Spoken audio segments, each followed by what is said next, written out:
Yeah, Jeff, do you have an update on Bernier? Not a whole lot further. I would just say right now it's day to day until I know more. I mean, I don't know if that day to day stretches into a week or weeks, or it's all based on, healing process. And I just can't tell you how long that's going to be. And I see Cholowski getting assigned to the taxi squad today. Just what are the plans for him? It's possible he could get in the game here soon. And if so, I saw he got some reps in the power play today. Just what, based on the reports that you got from him from Grand Rapids, how has he progressed this season? The reports have been really good. They've been that he's done a good, solid job down there, on a pretty consistent basis, and I think that's a key. I think he's improved himself defensively at ending plays, whether it be with his stick or with his body, whether it be on the rush or in the D zone. He's done a solid job in the power plays. He moves the puck. He's moved the puck well. So he's done a good job. So I anticipate him being in the lineup tomorrow night. That's why we ended up bringing him to the taxi squad and then potentially add him to the roster tomorrow and him playing tomorrow. Thanks. Next question, Max Boltman with The Athletic. Yeah, Jeff, obviously with Dennis, I imagine the power play is a big part of where, what you wanted to hear from down there. What was the feedback of how he handled that phase of the game, I guess? I think good. I think he's done a good job down there on it. I think he's played with more confidence and moxie down there on it, and he needs to carry that into the NHL and play with that kind of confidence and moxie. And then it becomes, is he a solid power play guy? Is he a really good power play guy? Is he a great power play guy? We'll see. He'll get the chance to show that.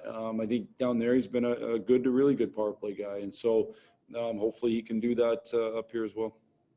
And then, when in the past you guys have worked with him a lot on kind of the D zone stuff, how much of what you're looking at with him now is, still working on that, or how much is kind of making the most of the thing that's his obvious strength being the power play? I don't know if I'm asking this very well, but I know where you're going. I mean, at the end of the day, you judge every player on their positives and negatives.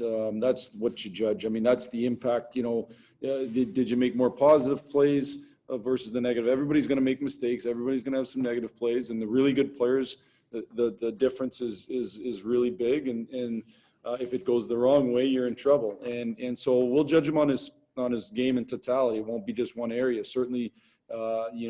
He's got to play to his strengths, which would be a great puck mover, get us out of our zone fast, get us out through the neutral zone fast, be a threat offensively on the rush and on the offensive blue line, be a threat offensively on the power play, and then where he's needed to improve is in the defensive game. And that it's really just about winning the puck and ending plays with the puck and not letting pucks through them. A 2-on-1, does the puck go through you, or do you make a defensive play in the D zone? Are you able to create a stall in the net front? Are you winning those battles? And those are things I know he's heard a lot about, and he's went to work. And I think those are the things that he's been consistently good at in GR. And that's what gives me excitement that hopefully that will carry forward to us here in Detroit.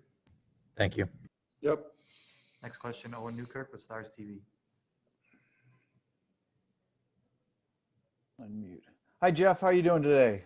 I'm great, Owen. Yourself? Good, thank you. Appreciate your time.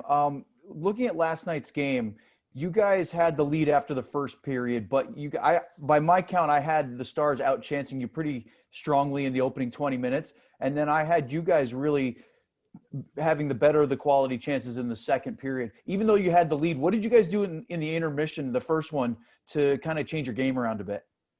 Yeah, I think we basically scored on our one chance in the first, and certainly the Stars had carried the majority of the zone time and would have had the better of the chance. I thought the one thing we did, I thought better job in the second of was just manage the puck. I mean, it honestly, a lot of times comes down to that as much as anything. And I thought we got the puck out of our zone better, and I thought we got the puck into their zone better. And it's simple, but it's the reality of it. So to me, then the ice can be tilted towards the offensive end instead of playing as much defense. And we didn't do as good a job of that in the third. And obviously they pushed hard, but that was the biggest difference between the first and the second.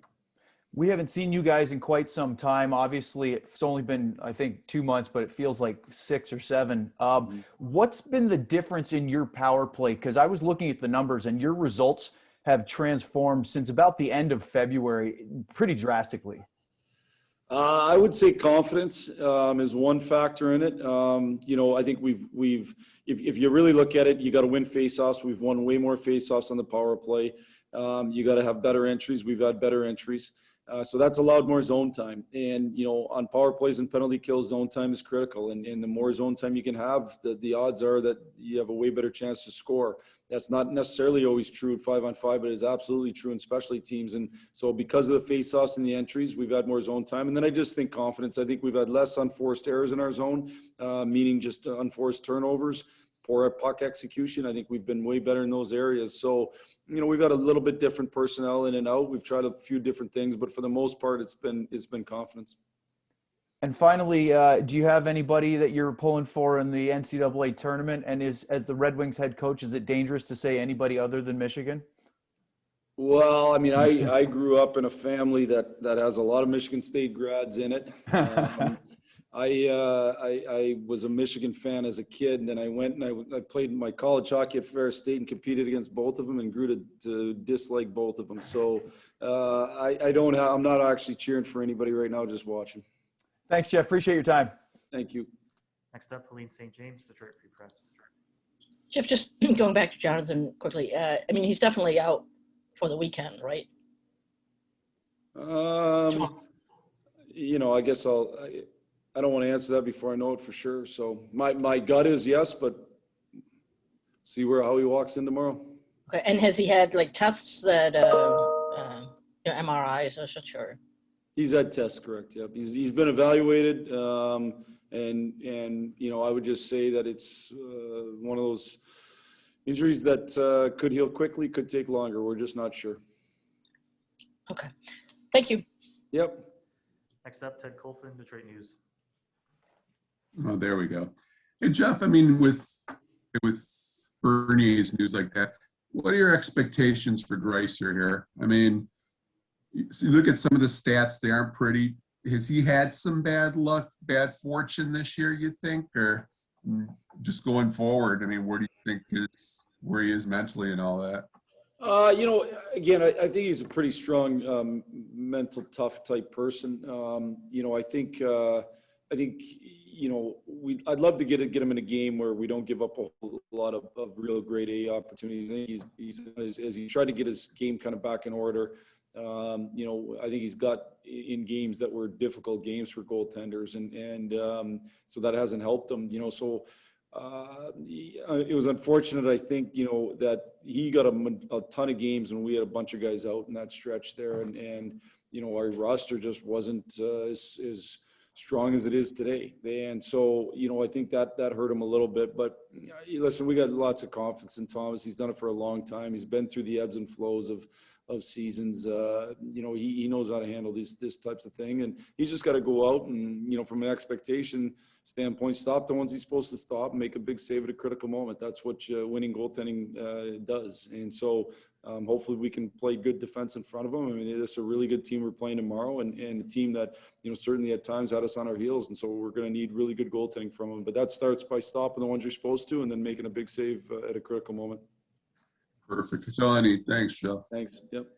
Next up, Art Regner, DetroitRedWings.com. Hi, Jeff. I know from talking to Dennis that, and Dylan alluded to it too, he spent the last several off seasons here in Detroit working out. He says that can you see his, the fruits of his labor? Does he look bigger? Does he look stronger to you than he did when he was, a raw 18-year-old kid? Well, there's zero doubt that he's definitely put work in, and he's worked extremely hard at his game.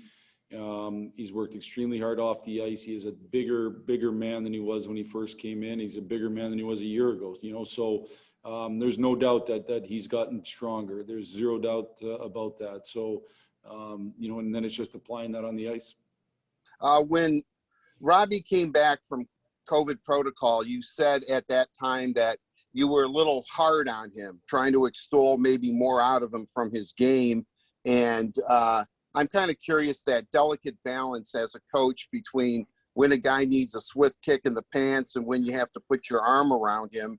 Is Fabry one of those guys that you need to maybe sometimes give that swift kick to, or is it all individual regardless of the player? Well, I think every person's different. You know, I'm in the people management business. That's a number. You can talk X's and O's all you want, but those are it's totally secondary to people management. Every person's different. What I would say, Art, is you know, I think you know, our job as a coach is to get the most out of players, and there's a number of ways to do that. And some is to inspire them, some is to encourage them, sometimes it's to hold them to a higher standard than maybe they can even see themselves. And in those instances, times that can be hard, but that's okay.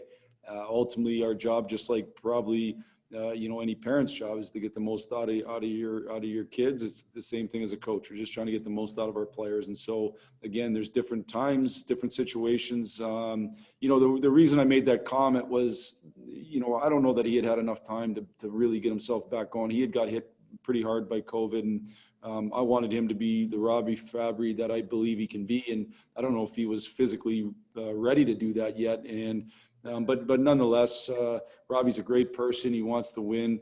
He takes coaching well, and you know, I think he's worked hard at being an impact player. And finally, do you have an NCAA bracket? Are you part of the little tournament going on? No, they don't let me take part in those tournaments. I don't actually. I don't. I was in a golf pool where I must have finished dead last in the players. So right now my betting isn't my strong suit. Great. Thank you, Jeff. Appreciate it. Yeah. Yeah. That's it for us today. Thanks, everyone.